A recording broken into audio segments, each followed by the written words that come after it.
My mom thought she could replace my father with her creepy new boyfriend and force me to call him Dad. But she didn't realize I was still in contact with my real dad. My dad, the kindest man I knew, was locked away for a murder he didn't commit. But the true monster? He wasn't behind bars. He was sitting at our dinner table, smiling, while my own mother looked the other way. What would you do if your home became your prison, and you knew the real killer was just waiting? I was only 13, just a kid, when everything fell apart. 5 months before, my dad was convicted of manslaughter. It made no sense. He wasn't a violent man, not a bone in his body. I was even there that night at the bar. He went to the bathroom, came out minutes later, covered in blood, panicked, shouting for someone to call the police. They arrived so fast, cuffed him, took him away. The next time I saw him, it was behind bars. He swore he didn't do it, but the way Mom acted after his conviction, it was off, beyond suspicious. Brandon, her new fiancé, was in our house practically the next day. She looked me in the eye and said he was my new dad, because the other one, my real dad, was clearly a monster. A killer I needed to distance myself from for my own safety. At first, I was confused, lost. What was I supposed to believe? Then, 5 months later, Mom announced they were engaged, and I needed to start calling Brandon Daddy. That's when it clicked. Dad was innocent. He had to be. And that's when Brandon really started getting comfortable. Too comfortable. He'd stare at me over dinner, eating slowly, saying things like, "You're growing up so fast, becoming such a pretty young woman." My skin crawled. The worst part, Mom thought it was sweet. When I finally worked up the courage to tell her how much Brandon made me uncomfortable, she just brushed me off, called me dramatic. But she must have told him, because that very night, while she was asleep, Brandon came into my room. He grabbed my wrist, hard enough to leave marks, and whispered, "You know what happens to naughty girls who snitch?" Terror seized me. I knew then, with a horrifying certainty, that I couldn't trust my mom. I kept it a secret. It was around that time I started keeping another secret. I was writing letters to Dad. I'd hide them in my textbooks, mail them from a friend's house. He'd write back through the prison email system to an account I made, all hidden from Mom. Things really escalated on one specific Thursday. I came home from school and found out Mom had changed my last name on all my school records to Brandon's. Without telling me, "You'll thank me when you're older," she said with a smile. That night, Brandon came into my room, sat on my bed, to celebrate being a real family now. He put his hand on my thigh, so casually like it was nothing. He said I should be grateful to have a dad who cares. Disgusted, I pushed him off and locked myself in the bathroom until he left. I wrote to Dad about it. The letter I got back this time was on real paper, not an email. Parts of it were damp, see-through. He'd cried. It almost broke me. But then a glimmer of hope. Dad's birthday was coming up. I remember enthusiastically asking Mom if I could visit him, just for a few minutes. "Please," I begged. "I know you don't like him, but it's his birthday." Of course, she said no. Actually, she said something even worse. We couldn't go because Brandon, coincidentally, had car show tickets for that exact weekend. He expected us all to go, and he'd specifically requested adjoining hotel rooms. When I told them I'd rather visit Dad, Mom exploded. "He's a killer. You're not visiting a murderer." I shot back, "He's innocent. He's still my dad." That's when Brandon backhanded me across the face. Mom just watched, said nothing. I was forced to go with them. And that weekend, while I was sleeping, the worst happened. Brandon snuck in. He was drunk, and this time he didn't restrain himself to just a thigh grab. His hand went all the way. I'd never felt so utterly disgusting, so humiliated. I just remember the ride home, broken. And to make matters worse, the week we came home, Mom found the hidden letters from Dad. She burned them in the backyard, her eyes cold. And, as punishment, she took my bedroom door off its hinges for monitoring. Brandon, of course, saw this as an opportunity. He'd stand in the doorway at night, just watching me sleep. That was my real breaking point. The next day, I snuck into the school library after hours and emailed the district attorney's office. I must have sent an hour-long, rambling email, making no sense. I didn't know what I expected, if I even wanted anything. I was just numb. 2 weeks later, I got a reply. It was long, so long, telling me all the right things, how everything would be okay. But one line stuck out. "Did you check where I said?" Check where? I was confused. I started going through every single email Dad had ever sent me, and that's when I found it. In one of the more recent emails, Dad had told me to go up to the attic behind the radiator.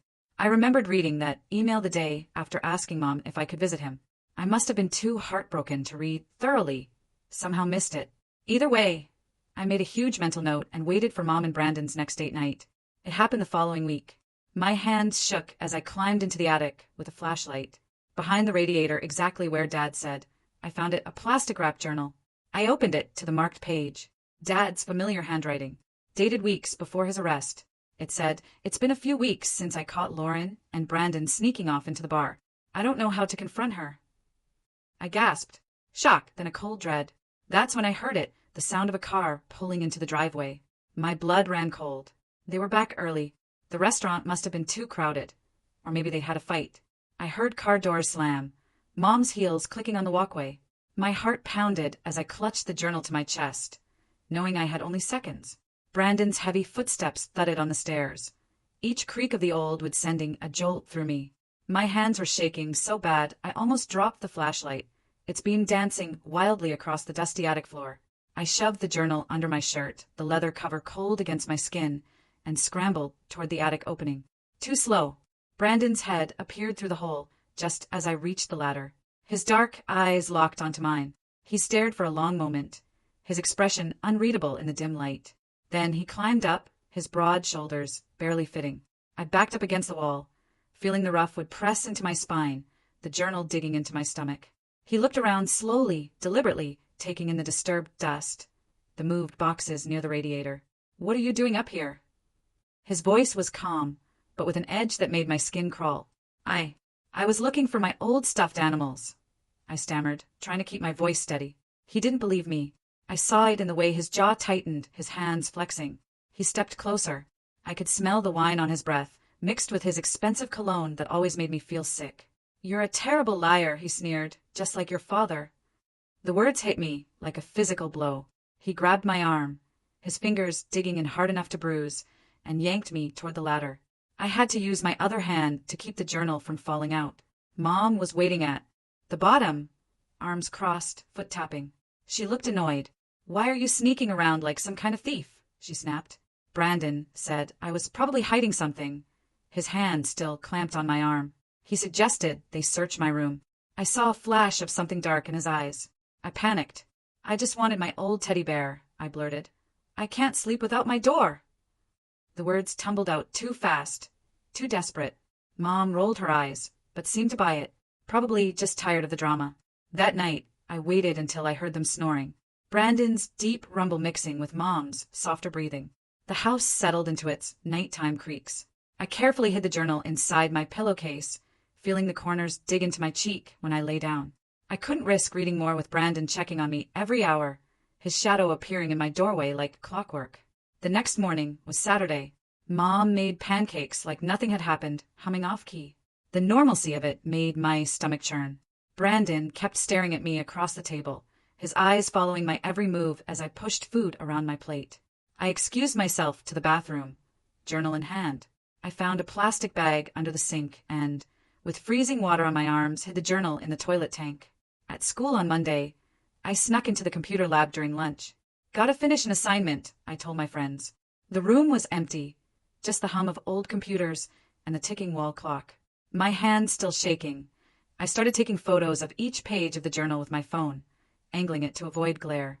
The entries went back years. Dad's familiar handwriting became more frantic. He wrote about seeing Brandon's car at weird hours, Mom acting distant, finding a motel receipt in her purse. One entry talked about Brandon showing up at the bar during Dad's shifts, always watching, always lurking like a predator. I uploaded everything to a cloud account under a fake name, my heart pounding as the progress bar slowly filled. Then I deleted the photos from my phone, checking twice. Brandon had been going through my things more lately. I knew he might check. When I got home, he was waiting in my room, sitting on my bed like he owned the place. He'd gone through everything. My drawers were dumped out, clothes scattered, mattress flipped, jewelry box emptied. "Where is it?" he asked, his voice dangerously quiet. I played dumb. "What are you talking about?" trying to look confused instead of terrified. He grabbed my shoulders and shook me hard, my teeth clicking together. "I know you found something in the attic. I'm not stupid." Mom came home then, her keys jingling. "What's going on?" she asked, surveying the destruction. Brandon smoothly lied, his entire demeanor changing instantly. He said he was helping me reorganize my messy room, that I'd asked for his help. He even smiled, that fake smile that never reached his eyes. She believed him. Of course. It was easier than asking questions. That night at dinner, Brandon announced they were moving up the wedding. Next month, he declared. Couldn't wait any longer to make our family official. Mom squealed, clapping her hands like a child. I felt sick. The chicken on my plate looked gray and unappetizing. Over the next few weeks, Brandon watched me constantly. He installed a camera in the hallway, pointing right at where my door used to be, its red light blinking like an evil eye. He started driving me to and from school. No more bus with my friends. He'd wait in the parking lot, engine running, watching everyone who talked to me. He took my phone at night, placing it on his nightstand, far out of reach. But I kept working. During the day, I printed pages from the journal at school, hiding them in my locker behind old textbooks. I needed help, but I didn't know who to trust. My teachers seemed oblivious. My friends wouldn't understand. Then I remembered Uncle Henry, Dad's best friend since high school, the kind of guy who just showed up to help. They'd been inseparable until Dad's arrest. Mom had banned him, calling him a bad influence, saying he enabled Dad's violent tendencies. I knew that was a lie. Uncle Henry was a good man who smelled like sawdust and always had butterscotch candies in his pocket. He worked construction, had 3 kids of his own. I found his number in an old address book Mom had forgotten in the kitchen junk drawer. I called him from the payphone outside school during PE, the metal cold against my ear. I told the teacher I felt sick, clutching my stomach for effect. Uncle Henry answered on the 3rd ring, his gruff voice softening when I said who I was. I talked fast, words tumbling out, telling him I needed help, that Dad was innocent, that I had proof. He told me to slow down, to breathe. Then he said to meet him at the public library after school the next day. He'd tell Mom he saw me walking and offered a ride. His voice was steady, reassuring. For the first time in weeks, I felt a flicker of hope. Brandon was suspicious when I said I was staying late for a group project. He grilled me about who was in my group, what the project was, which teacher assigned it. But my history teacher backed me up when he called, probably annoyed at being bothered. I practically ran to the library. Uncle Henry was waiting in his old pickup.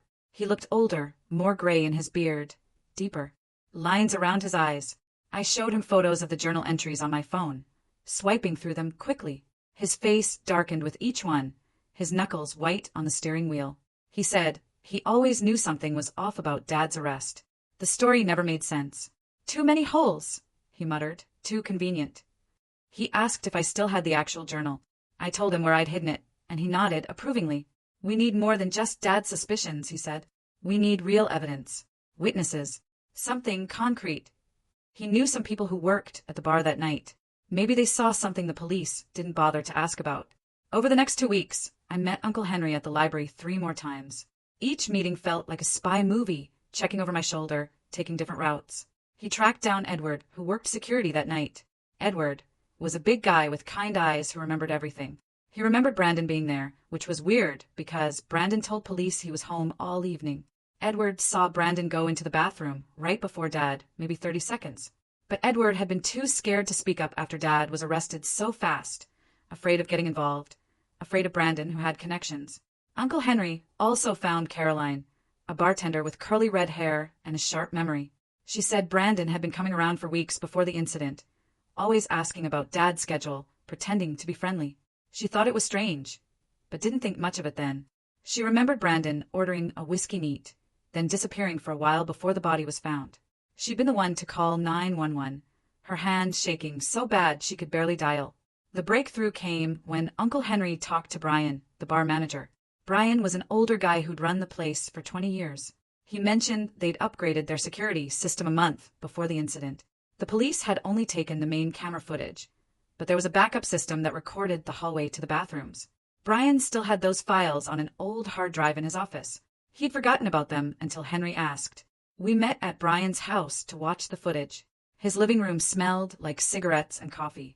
My stomach was in knots as Brian connected the drive to his laptop. The timestamp showed Brandon entering the bathroom at 9:47 p.m.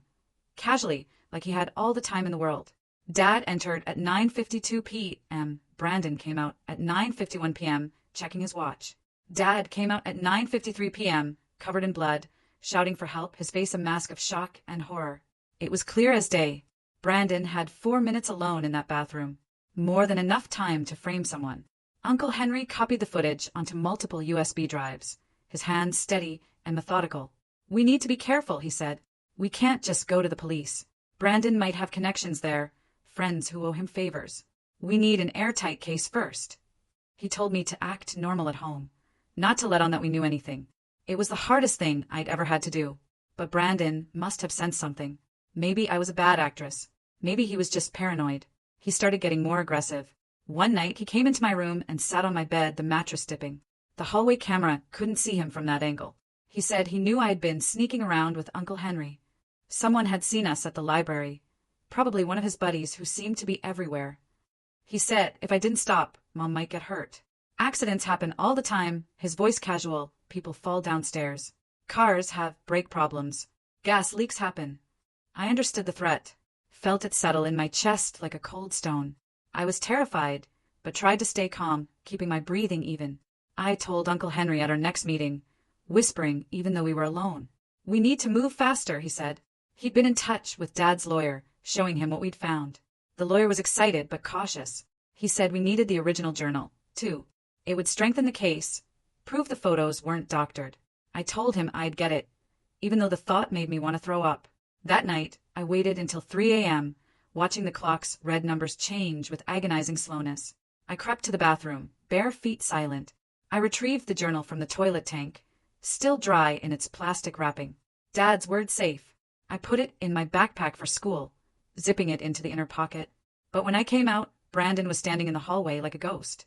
"What are you doing up?" he asked, his eyes glinting in the darkness.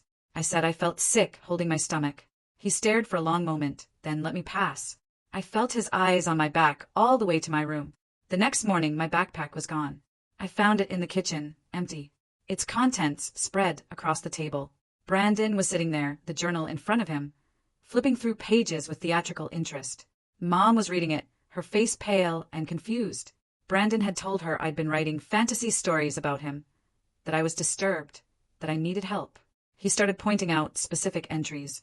"Look how she's trying to copy your husband's handwriting. See how she mentions you and me together? This is clearly her sick fantasy about breaking us up." Mom's confusion turned to anger as Brandon kept talking, weaving his lies with just enough truth to make them believable. Mom believed him. "I'm disappointed in you," she said, her voice sharp. "Making up lies about Brandon is sick. I thought you were dealing with Dad's absence better than this." I tried to tell her it was Dad's journal, but she wouldn't listen. She said I was obviously forging Dad's handwriting to frame Brandon because I couldn't accept him as my new father. She said I needed therapy, maybe even a special boarding school for troubled teens. Brandon then suggested his cousin ran one in another state. Very strict, very isolated. Good for fixing problem children who told lies and caused trouble. The way he said it made my blood run cold. I felt the walls closing in, the room spinning slightly. That day at school, I found Uncle Henry's truck in the parking lot at lunch.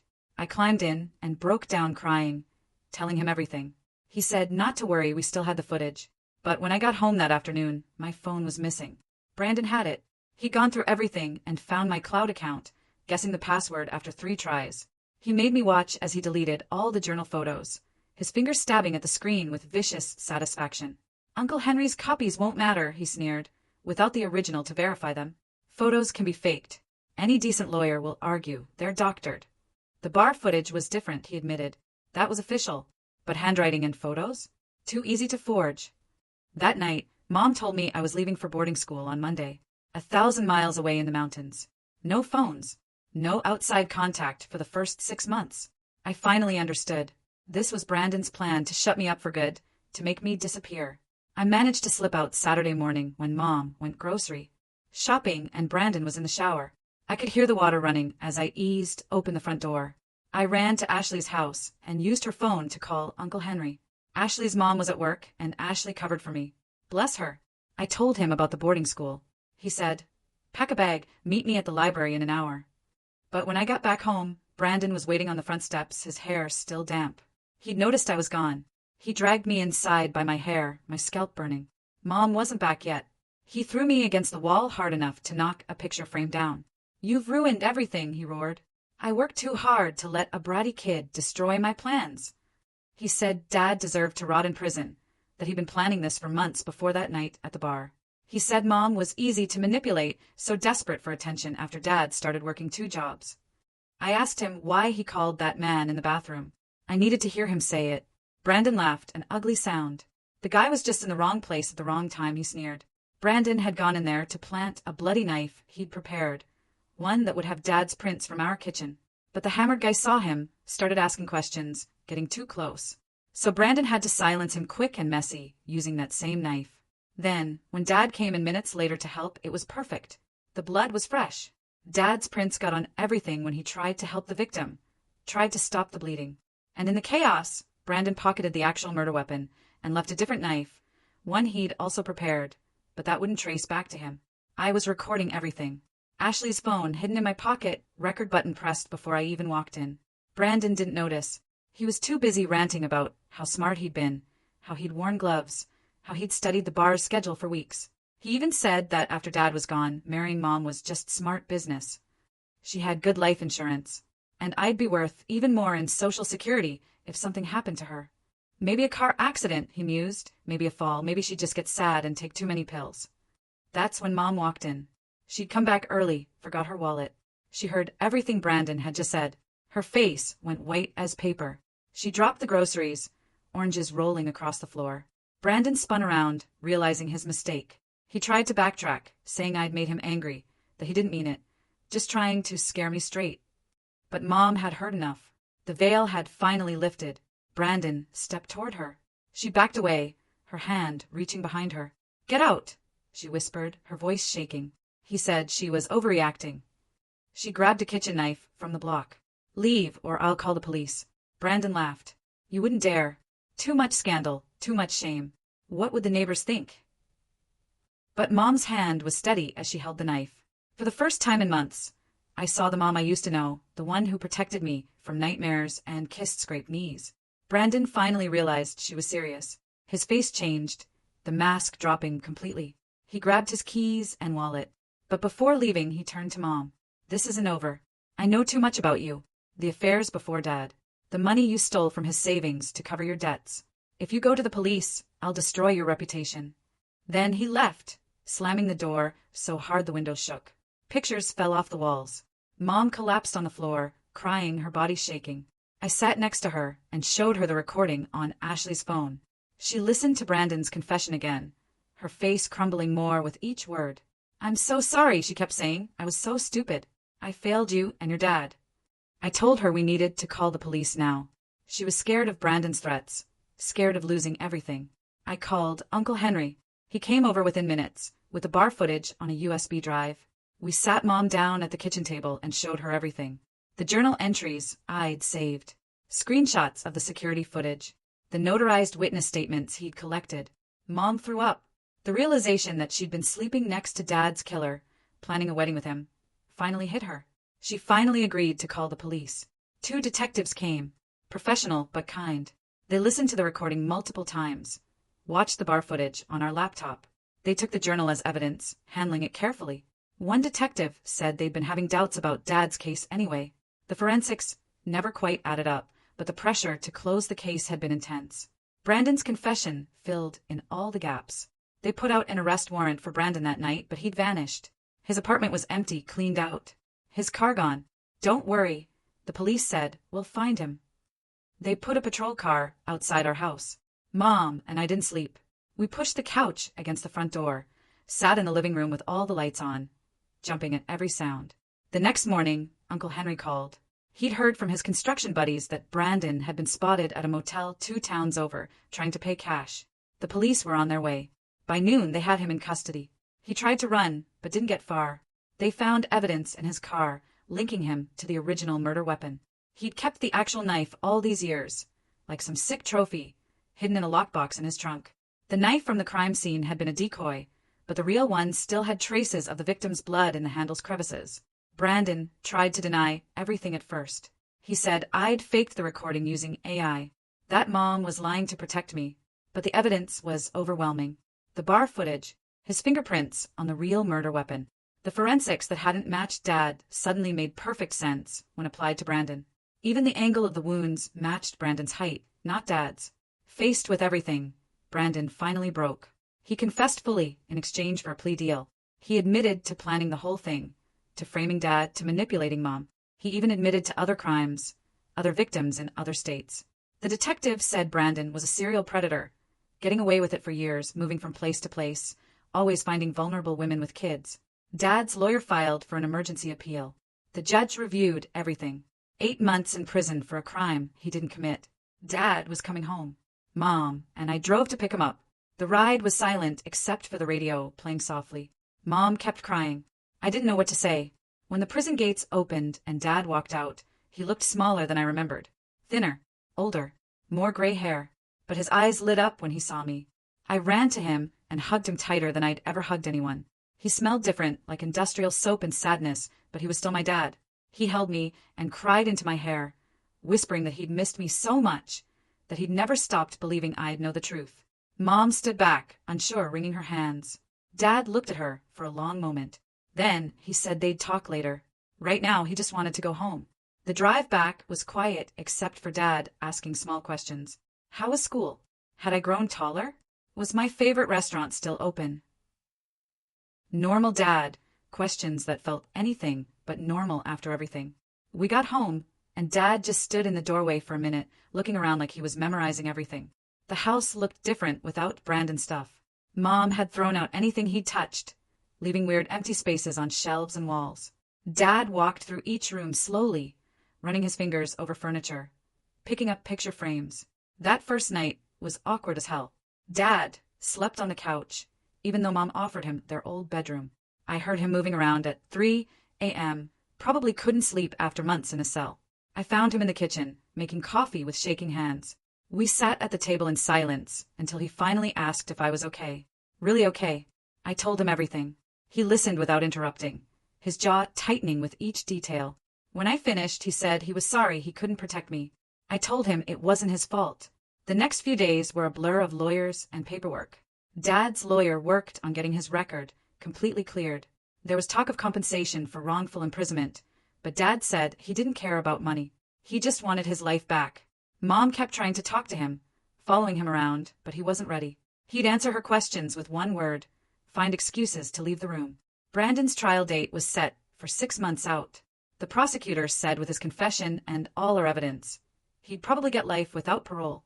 They'd linked him to 3 other murders in different states, all with similar patterns. He'd frame someone close to the victim, then swoop in to comfort the grieving family.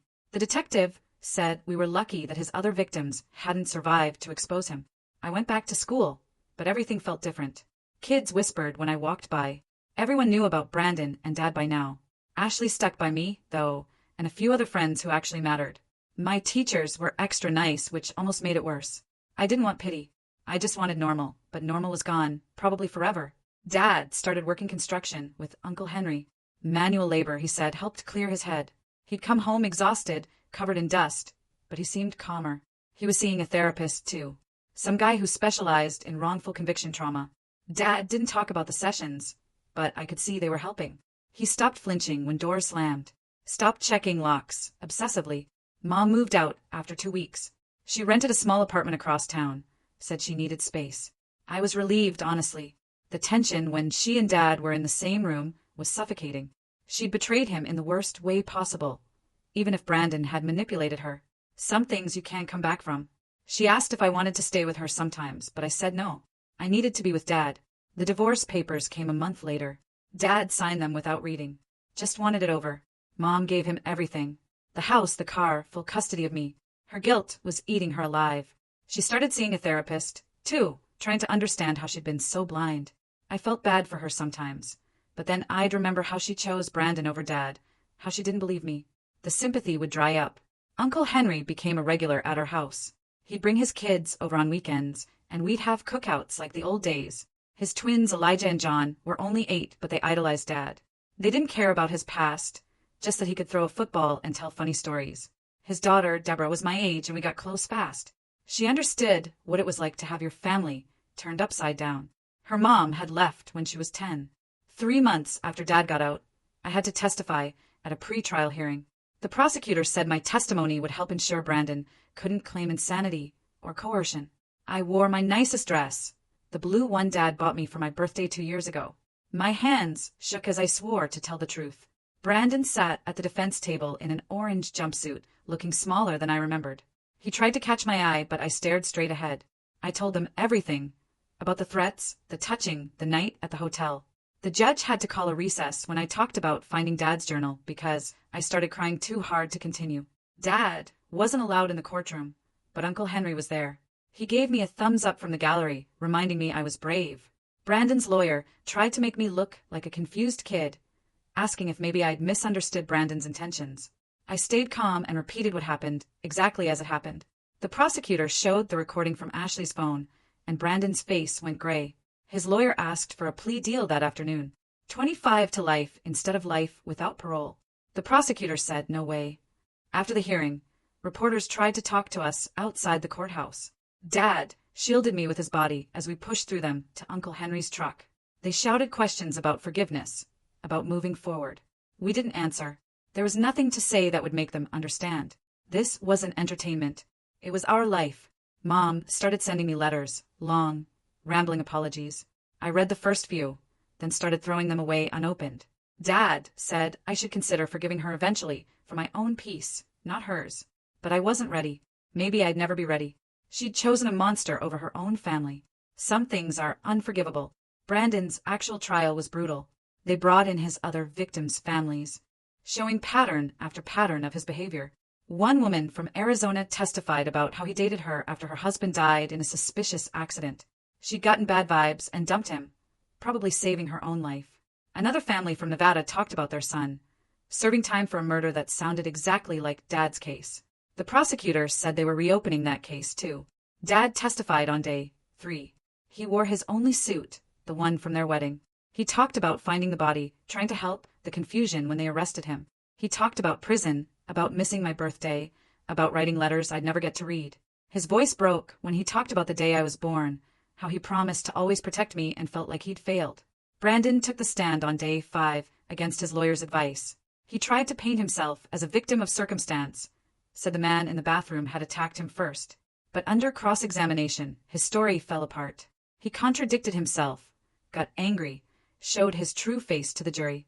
When the prosecutor asked about his plans for me and Mom, he refused to answer. His own lawyer looked defeated. The jury deliberated for 2 hours. Guilty on all counts. Murder, conspiracy, fraud, attempted assault on a minor. The list went on. The judge sentenced him to life without parole. Consecutive sentences for each crime.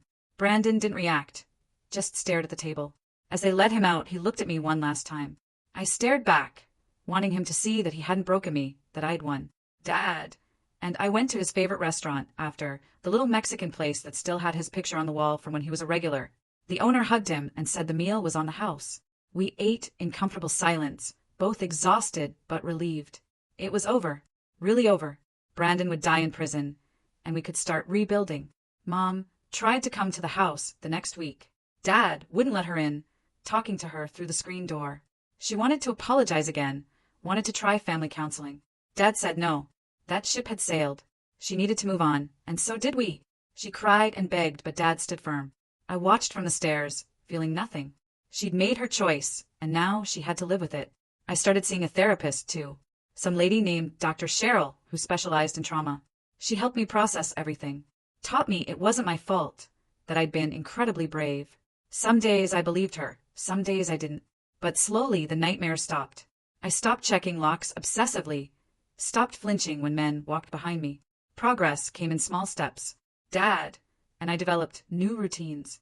Sunday breakfast at the diner, Wednesday movie nights, helping Uncle Henry with projects on Saturdays. We talked more than we ever had before about everything. School, friends, the future. He helped me with homework, even though math wasn't his strong suit. He came to every school event, cheering too loud at my mediocre clarinet performances. We were learning how to be a family again. Just the two of us. 6 months after the trial, Dad met someone. Caroline, the bartender who testified. She started coming around. First, just as a friend, then something more. She made Dad laugh. Real laughs, not the forced ones he'd been doing. I liked her. She didn't try to be my mom, just treated me like a person. She'd bring takeout, and we'd watch bad movies, making fun of the plot holes. Dad smiled more when she was around. Mom eventually stopped trying to contact us. I heard from Ashley's mom that she'd moved to another state, starting fresh where nobody knew her story. Part of me hoped she'd find peace. Part of me didn't care. She'd been so easily fooled, so quick to replace Dad. Maybe Brandon had seen that weakness in her from the start. Maybe that's why he'd picked our family to destroy. A year after everything, Dad got a settlement from the state for wrongful imprisonment. Not millions, but enough to pay off the house and put money away for my college. He bought a new truck, took a vacation to the mountains, finally started living again. He kept working construction, though. Said he liked the honesty of it. You either built something right, or you didn't. No room for lies or manipulation. I turned 15 that spring. Dad threw me a big party, probably overcompensating for the birthdays he'd missed. Uncle Henry's family came. Caroline was there. Even some kids from school showed up. We had a bounce house, which was ridiculous for teenagers, but nobody complained. Dad grilled burgers and told embarrassing stories about when I was little. For a few hours, we felt like a normal family having a normal party. That night, after everyone left, Dad and I cleaned up the yard in comfortable silence. He thanked me for believing in him, for never giving up. I told him I always knew he was innocent, that he wasn't capable of hurting anyone. He hugged me tight and said I'd saved his life. We both cried a little, but it was the good kind of tears, the healing kind. Life went on. I made honor roll, started dating a nice guy named Rory from my chemistry class. Dad threatened to clean his shotgun when Rory came over, but he was joking mostly. Caroline moved in after a year, bringing her cat, Mr. Whiskers, who immediately claimed Dad's chair. We became a weird little family, built on shared trauma, but held together by choice and love. Brandon died in prison 2 years later. Heart attack, the letter said. He was 43. I felt nothing when I read it. Just closed the letter and went back to my homework. Dad asked if I was okay, and I said, yeah, I really was. Brandon had been dead to me since the day they sentenced him. His actual death was just paperwork, nothing more. Mom sent a card for my 18th birthday. Just signed it, love Mom, with no return address. I kept it for some reason, tucked in my desk drawer with other things I couldn't quite throw away. Dad said maybe someday I'd want to find her. Make peace. Maybe he was right. Or maybe some bridges were meant to stay burned. Time would tell. I got into college on a full scholarship, planning to study criminal justice. Maybe become a lawyer, help other families torn apart by lies. Dad cried at graduation, embarrassing me in front of everyone. Caroline took a million pictures, while Uncle Henry's family cheered from the bleachers. My chosen family, the one that stood by me when everything fell apart. The night before I left for college, Dad and I sat on the porch swing, watching fireflies. He told me he was proud of me, that I'd become an amazing young woman despite everything. I told him I loved him, that he was the best dad anyone could ask for. We sat in comfortable silence. No need for more words. We'd survived the worst thing imaginable and came out stronger. That was enough. Looking back now, I sometimes wonder what would have happened if I hadn't found Dad's journal that night. If Brandon had succeeded in sending me away. If Mom had married him.